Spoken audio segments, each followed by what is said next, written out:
What's going on, Sans? It's Kenneth, SBM Boxing. For a request, subscribe. Let's speak boxing. What are we going to talk about? There's so many different topics right now to talk about regarding boxing, which I'll go ahead and create new videos and different videos to cover each and every single topic out there. Hottest topic out right now, you have Keith Thurman, Shawn Porter. I was looking forward to that fight. That fight's going to get canceled. Supposedly, Keith Thurman got in a car accident. Shawn Porter and his camp is actually questioning. You know, they're actually wanting to speak to Al Heyman and see if the truth to that. You know, a lot of people think he's ducking and dodging. A lot of people think he's a legitimate injury.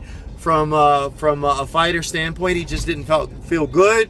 But you know, there's so many different topics, so many different fights. You know, the Timothy Bradley fight, obviously the Kell Brook fight. You also have Manny Pacquiao fight, Amir Khan Canelo fight. Who's Miguel Cotto fighting next? Triple G and stuff like that. But I don't want to talk about that.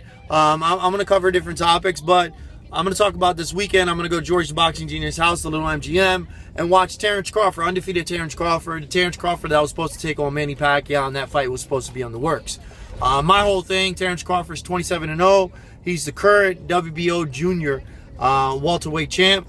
How are you going to go from Manny Pacquiao to a fucking Hank Lundy? Excuse my language. I'm sorry from go to 0 to 100 and stuff like that, but I'm disappointed in this fight. I'm going to go ahead and watch the fight. But Hank Lundy, who's Hank Lundy exactly? Who the hell is Hank Lundy? Hank Lundy is 32-5. He's an okay fighter.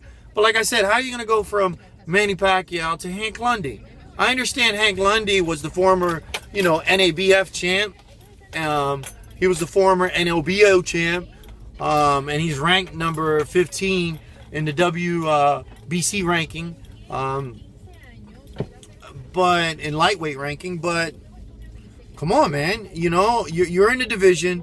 You're a title holder. You go from Pacquiao. There's a lot of other fights out there. You know, you have Victor Postol. That'll be a hell of a fight. He's undefeated as well. He's 20-0. You got Lucas Matisse. I know Lucas Matisse, he's been going through a rough time and stuff like that. He's going through rough patches, but still, you know, Lucas Matisse will be a good ass fight. Even Ruslan Provodnikov. That'll be a good fight. I would love to see Ruslan Provodnikov go ahead and take on Terence Crawford.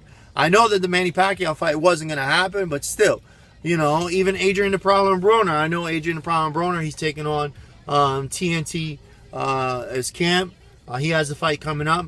But after that fight, there's no reason why you can't take on Adrian the Prowler Broner. That'll be a hell of a fight. Stylistically, that'll be a good fight for you, just to see exactly the pedigree. I know you're a great fighter and stuff like that, but you got a lot of boxing channels out there. I'm not taking anything away from Terence Crawford. I'm not taking anything away from Terence Crawford whatsoever.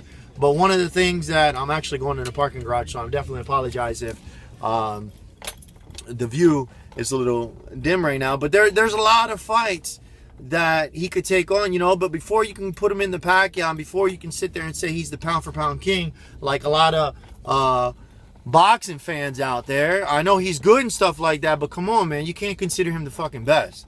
Like, there's absolutely no way. You know, he did take on Dirijan. He looked very, very good. TKO right there. He did knock out TKO, this Puerto Rican, what's his name? Thomas, fuck, I can't remember his name.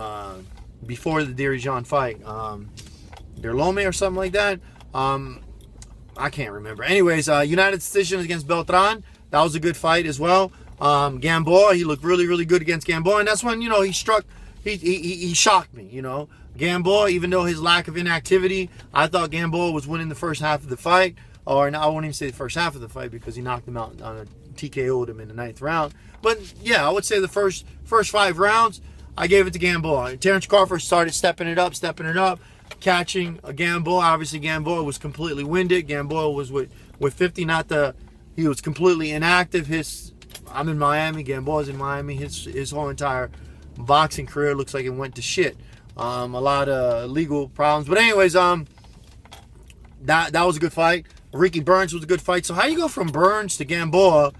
Beltran, okay, I get it.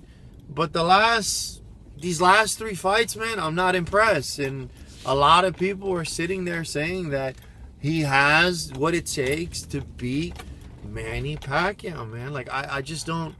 There's so many other fighters before you get a Manny Pacquiao fight. There's so many fighters before you get a Manny Pacquiao fight. You know, like I said, you got Ruslan Provodnikov, you got Lucas Matisse, you got the Victor Postol, and You got a lot of them, man, to go ahead and fight. But anyways, what's my fight predictions on this fight? Terence Crawford all the way. I think Terence Crawford has to have a big victory. I think he's going to TKO Lundy. I think he's going to put on a good performance. I think Adrian Broner is going to be a good performance. I would love to see Adrian Broner take on Terence Crawford after these fights.